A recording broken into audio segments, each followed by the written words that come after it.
This is the Bud Rebel Show, and tonight I'm interviewing a very talented musician, a man named Michael Blakely. But first, I heard that he was from Romania. So I want to know how the pastrami is in Romania. Have you had the Romanian Not actually pastrami? Romanian. I'm half Romanian. Not really. I'm not even half Romanian. I lived there for 5 years, and I So you have a must. Romanian fiance. So I'm integrating myself into the Romanian world. They've accepted me. They've accepted me. So you lived in Romania before we get to the music part. This is interesting. You lived in Romania for Yeah, yeah, 5 years, correct? yeah. I was there from 2014ish to 2019. And Left right. how'd you get there? What's the Uh, story? so I was working for a company in Texas that does Muzak. I don't know if you know Muzak or Mood Media. They Hmm. do music and businesses, and I was in customer support there. And basically, they wanted a guy to go to Romania that knew the U.S. system. So I said, okay. So like, can Next you thing go I to know, next thing I know, I'm in Romania. now? This is a big change, right? Romania from the United States. I mean, what's like the biggest difference to the?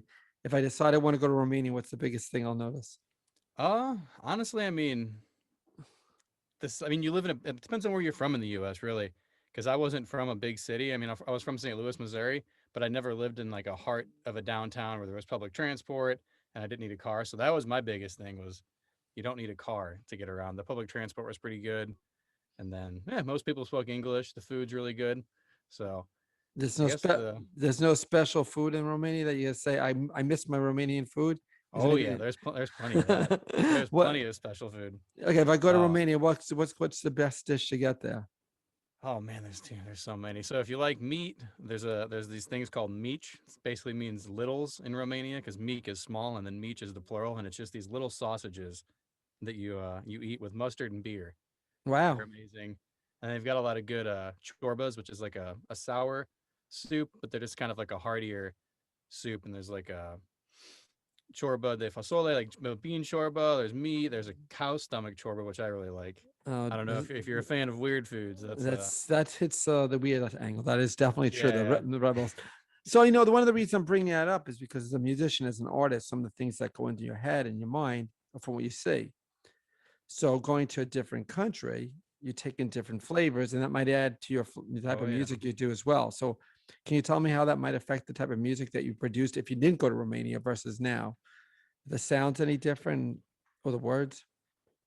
Yeah, it's all in the words for me. Like the sound evolved more as I got there because I met a guy that played banjo, and I got more into a bit of a bluegrass vibe with some stuff. But then recently, I got back to the U.S. in September of last year, and I wrote a song called "New Perspective," and that's basically just about leaving your comfort zone, getting to a new country, experiencing new cultures, meeting new people, and it's like the chorus is new perspective, same reality. So it's kind of like you go to new places, but it's the same thing. It's just Yeah, you just gotta get a new perspective on stuff, and that's a lot of people that don't do that. No one, a lot of people just get stuck in their own ways, and there's nothing bad with that. There's nothing wrong with being comfortable, but then when there's a whole world out there and you don't know what's going on, your mind, your vision is just so tunneled.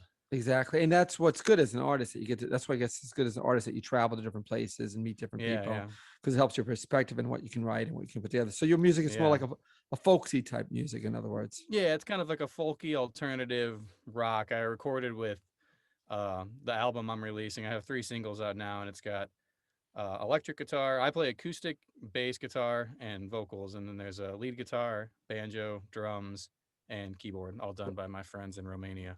Wow, that's pretty interesting. Pretty cool. Yeah, they did some great work, man. They were really good musicians. It was so cool. Like we were in the studio, and I never even met Mircea. He was the guitar player. I think I met him a couple times, but we never rehearsed anything. I just came in. I was like, "Yeah, it's a D7, G, F, G." Said some chords, and he didn't even need explanation. He just went in there and felt it It's out. It was amazing. crazy. So, like, if you guys go on tour, are you going to go to Europe, start in Romania? Are you going to go to the Man, United States? Well, how's that going oh to man, work out? I was supposed to be in Romania actually, but we still can't go. The Americans are still locked in America right now Oh, for the that's most part. right. Because I mean, I'm fully vaccinated and I was supposed to go June 1st through the 27th, but they uh they made a Quarantine. ruling that's just no, they don't want any foreigners yet, unless you have a family tie. So I'm so close because I'm almost married. We're engaged, but we're not married yet, and we've got a whole nother bag of worms there to get through.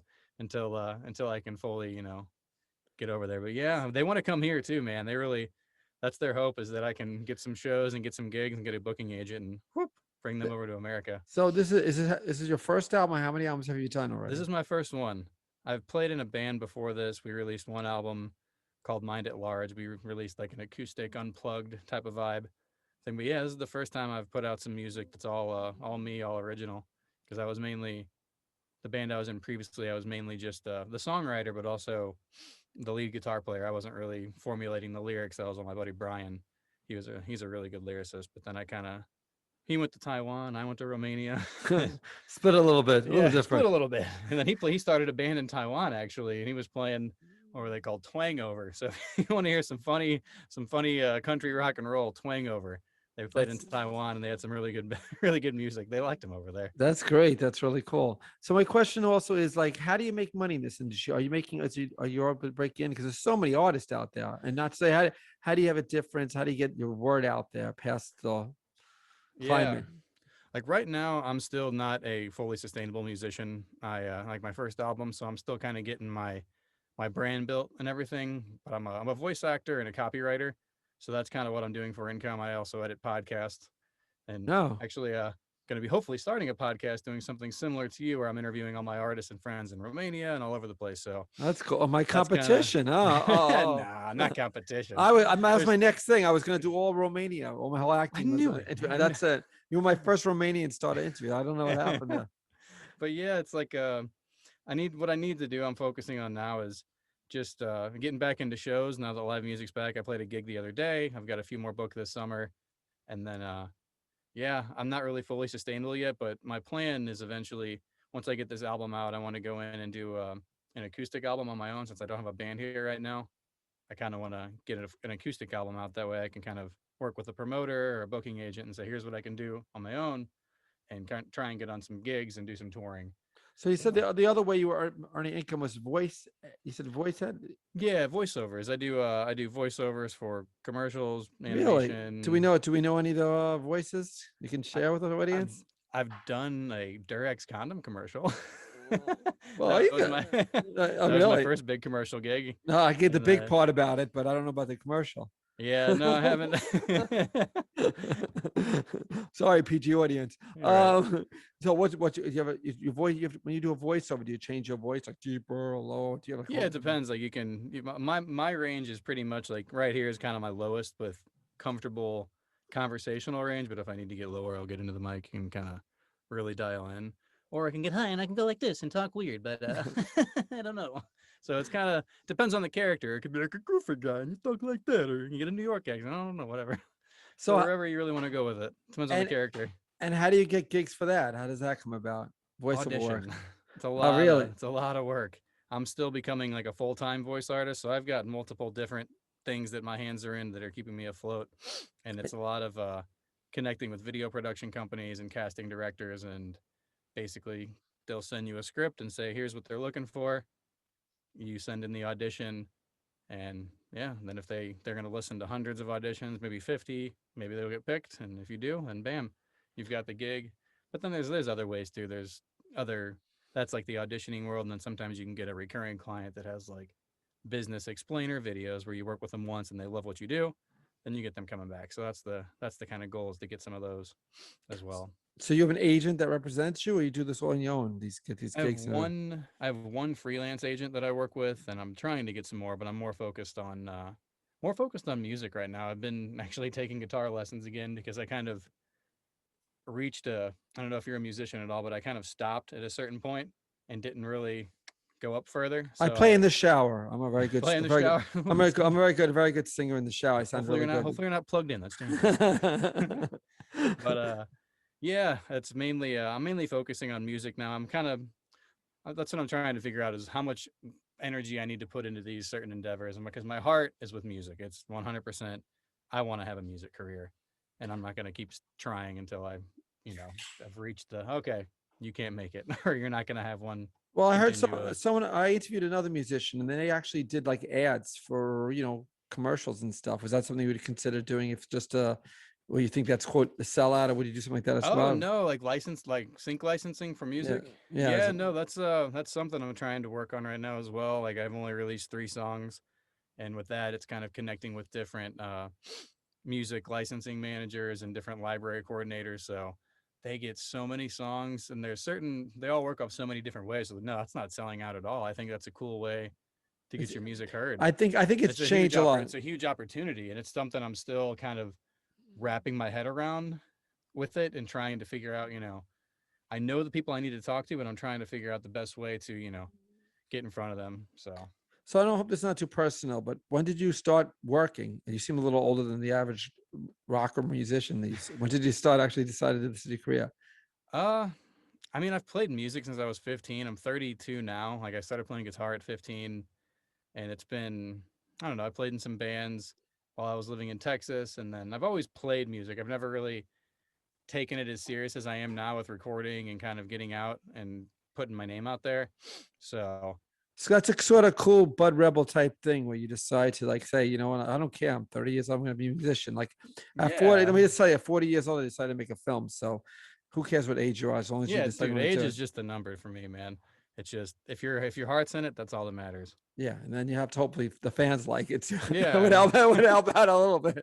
I'm not that old, man. I still got a young heart. What's the biggest audience you ever played for?